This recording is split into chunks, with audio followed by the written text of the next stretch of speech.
Heyo people, it's Freeloader from Team AQZ. After Bravos comes Lyra, and those are the cards we're looking at today, specifically the ones coming out in Whsipers from the Maze. I'm going to be using a rating system from 1 to 5 stars, as you are seeing on screen right now.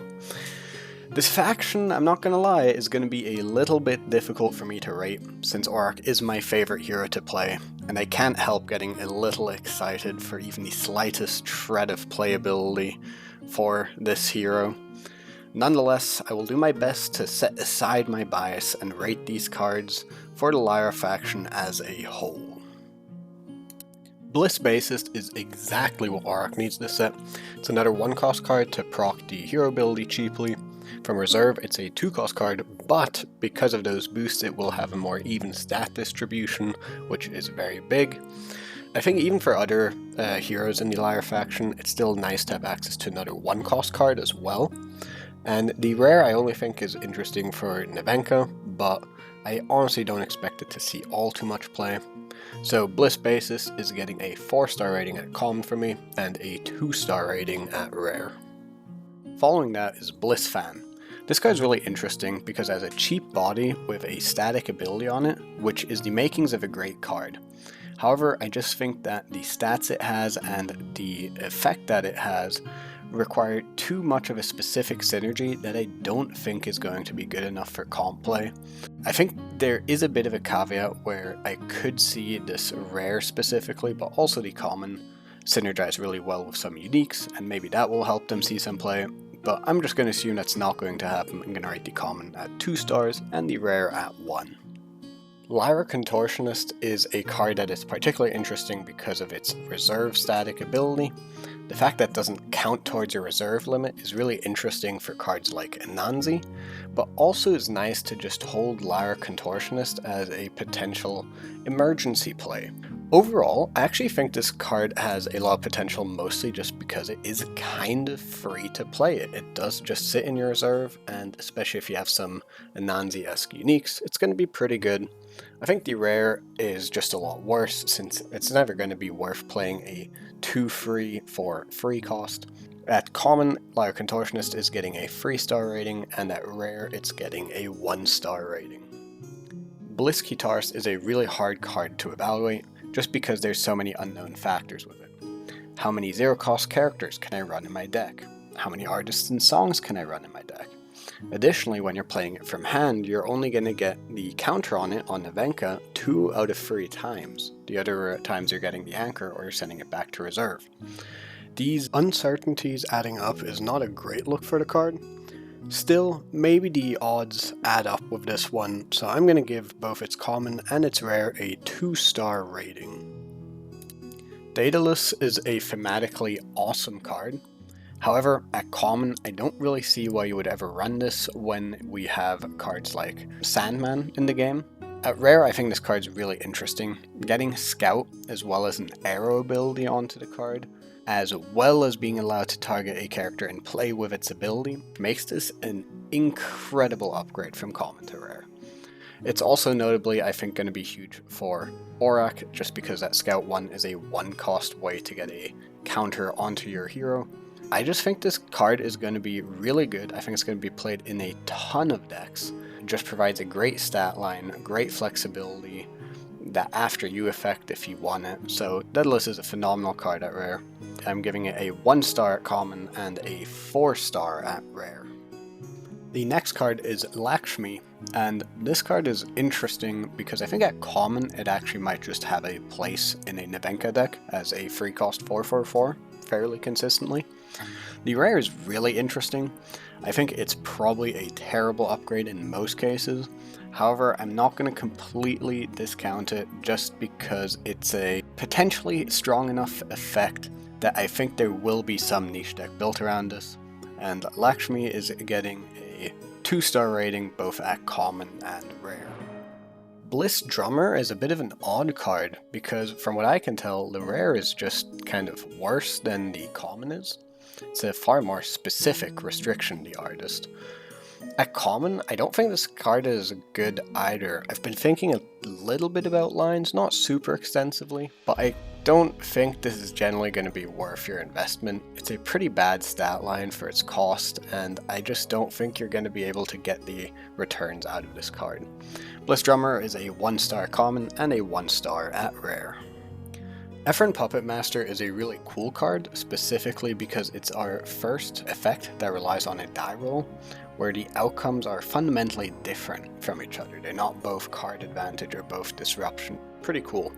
That being said, Efrén's awkward cost and stats that aren't quite convincing to me, its scout ability that is just overpriced, make me feel like this card won't have a home, and is hence going to be a 1-star card at common and a 1-star card at rare. Man in the Maze is, from a design perspective, one of the most interesting cards we've gotten so far. Especially on the rare, you can get such an overload of abilities on a single card. It's going to be really exciting when you can proc that. But that is also going to be the issue of this card. It takes a lot of boost removal to get the good effects on this card, and I think it's going to take more than removing boosts off your own cards, which makes this a metagame counter card. Even there, I don't think it's going to be the greatest, unfortunately, but I really am looking forward to some Man in the Maze uniques. At common, it's getting a 2-star rating, and at rare, it is also getting a 2-star rating from me. Merry Reunion is an interesting card. At common, I think it would fit into a very character-heavy deck that wants their characters to be played from reserve, probably a Fen card. At rare, it is a bit different since it can function as additional copies of Off You Go, albeit pretty bad copies of Off You Go, but it's also a nice card to sleight of hand into your reserve and use that way. If this does resupply a character, it is very efficient, and if it resupplies something else, then it was still a 1 cost after you. So I think Merry Reunion at rare might actually see some play as well. I'm going to give the common a 2-star rating and the rare a 3-star rating. I was sitting on Sap Duende for quite a while. I think given a specific metagame where you see tons of boosted characters, not just a little boosted but significantly boosted, Sap Duende is a phenomenal card to steal double advances on certain turns, and the fact that it also draws a card makes it function as a bit of a failsafe. I think the common is still too conditional, but the rare especially might actually see play, and I will have hope for it. So at common, it's getting a 2-star, and at rare, it is getting a 3-star rating. Encore is a neat little card, very similar to Meditation Training out of Muna. I honestly think that Encore lacks good targets in the Lyra faction. So because of that, I don't think it has too much potential, and Encore is getting a 2-star rating at common and a 1-star rating at rare. X Marks the Spot is a card that will join the Lyra removal fleet. However, it does have fleeting, which is a bit unfortunate for the current Lyra lists, as they do really like to pick up and replay their cards. The fact that it's also 3 cost, and even at rare, that 1 cost that you might be getting back is a bit of a gamble. I don't expect this to see all that much play. X Marks the Spot is getting 2 stars at common and 1 star at rare. The Stage is a very interesting landmark permanent. I think the common and the rare play very differently from one another, the common more so geared towards Aurak, and the rare being more broad. The rare especially will have phenomenal synergy with cards like Ouroboros Inkcaster, while the common I think is going to be a bit harder to make work. My doubts for the rare especially is just how contested rare slots will be for decks that want to play this. So I'm not too sure on this. I could see it being an underperformer or an overperformer. I'm going to give it a 3-star rating for its common and for its rare as well. Next up is the Wayfarer, and from a competitive perspective, I definitely have some issues with this card. For one, it seems really inconsistent, and for another, it's actually, even if you have dice manipulation cards, they won't help you hit what you need, because you only get to reveal after you choose your die result. There are ways you could build around this, right? If your entire deck is full of 2-cost cards, for example. but I just think it's too much of a long shot. So the Wayfarer at common is getting a 2-star rating, and at rare it is getting a 1-star rating. That concludes the in-faction cards, which means we can now move to the out-of-faction cards. First of which is the Dredger Drone. Dredger Drone's an interesting one. It's nice, probably specifically for Aurak, because you can remove that counter from your hero ability if you so wish. That being said, it's still pretty inefficient from hand. It's like an Esmeralda that does not resupply you, and then from reserve, it's also going to be quite expensive. So it's getting a 2-star rating from me. Next is the Refinery, which I think is going to be mostly a Fen card, and probably not for the type of Fen build we're seeing right now, as that build is trying to play mostly out of hand. But I could see cards like the Refinery and some other ones starting a bit of a new archetype for Fen, where you play more characters from reserve. I think Refinery has really high potential and is going to get a 4-star rating from me. Moving on to Tech Lab Unit, I think this is another card that is particularly interesting for Fen. And similarly to the Refinery, it's going to be a bit of an issue in terms of finding space for this rare, but I do think it is really strong in that hero, and will enable you to play more to your reserve and for certain setups than you otherwise could have.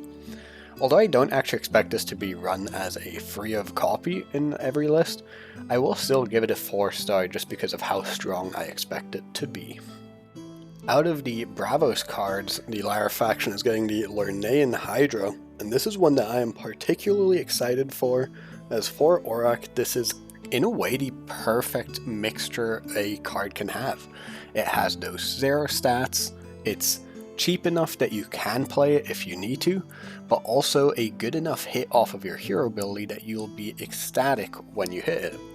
So I'm really looking forward to playing 2 or 3 of Lernaean Hydras in pretty much every Aurak list I'm going to be building, and I think this is a great card for that deck. Outside of this, I don't think it'll see any play at all, but just because of the Aurak deck, I'm going to give it a 3-star rating. Duel of Grit is interesting. While it is a really strong card, I don't think it really fits in the Lyra packages I've seen thus far, especially since Lyra already has a very strong suite of options for removal, and typically prefers ones that are not fleeting, so I don't have too high hopes for the out-of-faction Duel of Grit, and I'm giving it 2 stars. Flore Caring Gardener is a really interesting card because it is another one of these that has a static support ability. Now, I've said it for other cards like this, but having a static support ability is going to be pretty expensive if you're looking to keep this card in your reserve, as you just won't have the space for it a lot of the time. It's nice for Flore that you're getting a reasonable body to cost ratio. Still, I don't think this will be enough to make her see competitive play at a high frequency. The Little Mouse is a pretty cool card. I really like the synergy its ability has with itself, since if you sabotage your opponent's card from reserve, they're going to be playing more out of their hand, and hence overloading their reserve again. So the exhausted resupply, not as big of a downside as it looks like. Because of this, I think it's going to be largely a better card than Tinkerbell, and I'm going to give it a 3-star rating. Arawn is a card that kind of just looks overcosted for everything that it does. Boosting art is going to be very specific, its stats are pretty bad for its cost, and that scout is overpriced as well, so Arawn is getting a pretty simple 1-star from me. The Minotaur is a more expensive card, but honestly, I think its utility ends up being pretty low. There's no deck in Lyra, no hero that really wants to play the Minotaur. Maybe some really odd Nevenka pile, or maybe it's a good enough payoff for Aurak, but I severely doubt it. The Minotaur is getting a 1-star rating from me. Requiem, on the other hand, is looking like a really strong card. Because it has cooldown instead of fleeting, it's going to be a great fit into a lot of Fen decks that are doing this pickup playstyle with cards like Hafer and Sleight of Hand. permanent removal at 2 cost is going to go really well into that deck, and removing a character is also just strong. So Requiem, phenomenal card. Could see it be deserving of more, but for now I'm going to give it that 4-star rating. The Undergrowth is a neat little permanent with a cute little effect. That being said, I think the effect is a little bit too cute for competitive play. A single boost here and there is probably not going to be worth it, especially if you're going to be running into cards like the Grems in this metagame anyway. So the Undergrowth is going to get a 2-star rating from me. Scribbling Starfish is a really strong card. I think it's going to find a couple of homes, and definitely one of them will be Auroch. It's another 1-cost card to cheaply proc that hero ability, and the upside of drawing a card on a 2/1 body when playing it from reserve is going to be really, really strong. So, incredible card. I'm going to give it a 4-star rating. Yzmir Engraver looks like an incredibly strong card to me. Just imagining going up against this and how you would need to play around it is kind of disgusting, honestly. So I have pretty high hopes for this card. It's going to see testing, certainly, in a lot of decks. I again think likely a candidate for Auroch, so looking great to me, and I'm going to give it 4 stars as well. Metamorphosis is a really interesting card as well. It is another 2-cost removal. It does notably discard, and yet still I do think it is weaker than most of the other options Lyra is getting or already has. Metamorphosis is getting a 1-star rating from me.